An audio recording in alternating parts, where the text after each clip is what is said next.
welcome to this month's Recipe of the Month segment. My name is Kelly Burgess, and I'm the Family Consumer Sciences Extension Agent with the University of Kentucky Cooperative Extension Service in Allen County. I'm so excited to demonstrate today a summertime sensation casserole, which, if the name isn't enough to get your mouth watering, maybe seeing all of these awesome ingredients out in front will be enough to get your mouth watering. I love this recipe because it incorporates two of some of our favorite summer vegetables here in Kentucky, which is corn and tomatoes. If you're anything like me, maybe you've seen a lot of these at your local farmer's market recently, or maybe even have been growing them in your home garden. And so this is a wonderful recipe that helps you combine both of them. So I'll go ahead and get started on one part of our recipe. We have also green bell peppers and onions. Our green bell pepper, we're using 3 tablespoons chopped and a 1/3 cup of onions chopped. So not too much.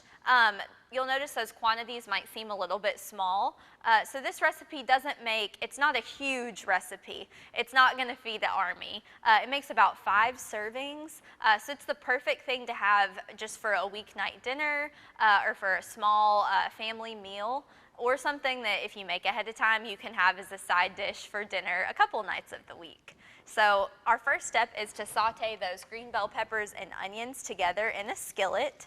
And so I'm going to do that and let that start cooking while I'm talking. We want these to be tender and those onions translucent or clear before we add in our other ingredients. So I'm going to let that keep starting. And if you'll notice some of our other ingredients that we also have turkey bacon. So the recipe recommends that you cook your turkey bacon in advance. And so this is even something you could do if it was a busier weeknight. You could have that bacon cooked already and just ready to add in. However, you want to make sure that you save those drippings from the bacon, because that's what you're going to cook your onions and peppers in. But for me, the turkey bacon that I purchased was very lean. There was not a lot of extra drippings available left in my pan. And so I've chosen to add a little bit of extra virgin olive oil. You could use canola oil, vegetable oil, anything like that. If it seems like there's not going to be enough to keep your vegetables from sticking in your pan, just because the meat is so lean. So we'll add that bacon in later, but while this is sauteing, our next step is to add one of our spotlight vegetables, our corn on the cob.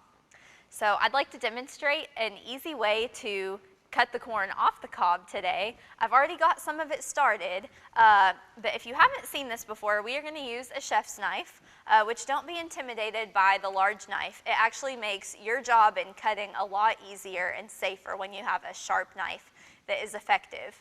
So we're going to balance our corn cob right in the middle of our bundt pan. And you can use a bundt pan, an Angel Food cake pan.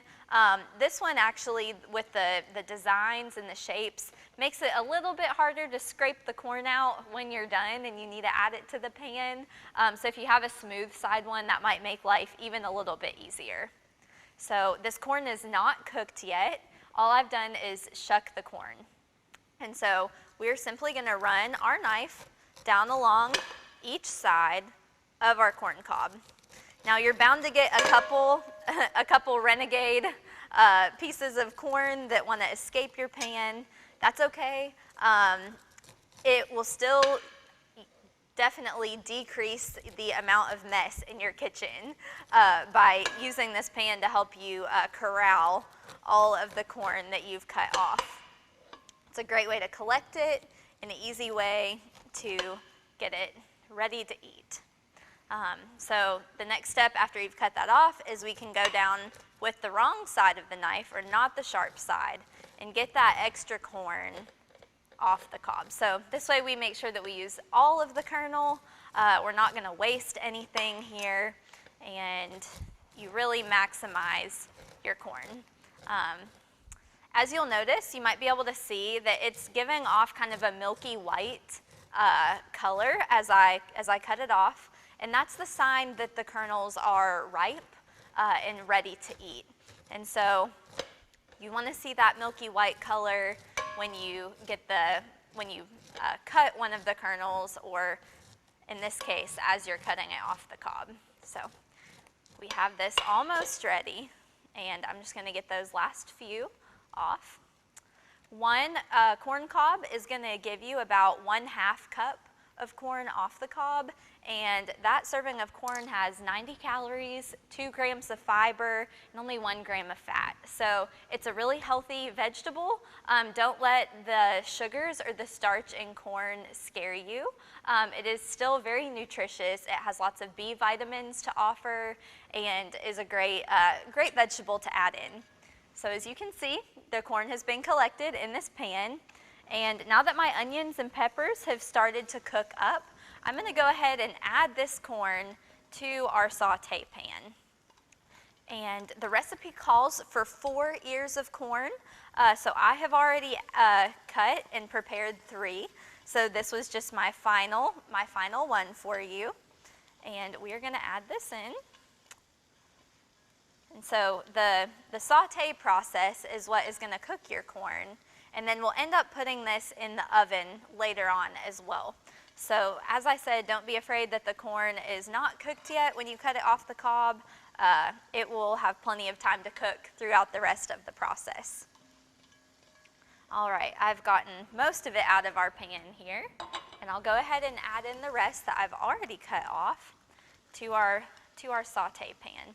And this is another reason why I chose to add a little bit of that olive oil, just since I didn't have a lot of drippings from my bacon, because we don't want the corn to stick to the pan either. And so it just kind of helps make things a little bit easier when you end up cooking your mixture. So while that is cooking, I'll go over some of the rest of our ingredients. Our other spotlight produce item is tomatoes. This recipe calls for 2 cups of diced tomatoes. And the cool thing with this recipe is that you can really use any type of tomatoes. I had 1 large tomato that would be more of a slicing tomato or something that you'd use for a sandwich. You can also use those plum tomatoes, something like a Roma tomato or Italian tomato. You could even use the cherry tomatoes or the grape tomatoes, those ones that tend to be a little bit sweeter. Those would be very easy to cut in half and add into your recipe as well. So after this corn has started cooking, we are ready to add in our tomatoes. And I have my heat on about medium. So as I said, it's not imperative that it is completely cooked, even while it's in the saute pan, just because we are going to end up cooking it in the oven as well eventually. So we're going to add our tomatoes. That was 2 cups of diced tomatoes. And then we do have our seasonings. So we have a 1/2 teaspoon of salt and an 1/8 teaspoon of black pepper. Of course, you can adjust that to your personal taste preferences, or if you want to omit the salt or decrease the amount, if you have family members who are watching their sodium intake for heart health reasons or anything else, feel free to adjust that sodium amount. We also have 1 teaspoon of dried sweet basil, and once again, you can adjust your seasoning ratios accordingly. So if you want to go more for those herbs and spices, maybe you can decrease the amount of salt that you use. Or maybe you even have some fresh basil growing in your home garden.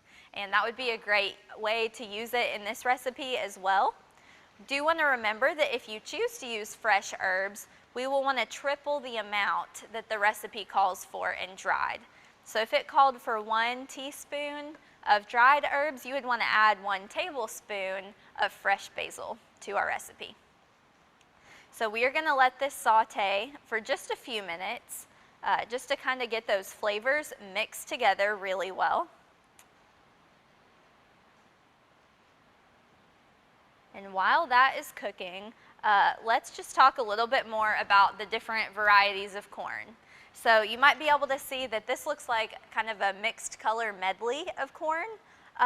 There's yellow varieties of corn, white varieties of corn, and a super sweet variety too, which tends to look more white as well.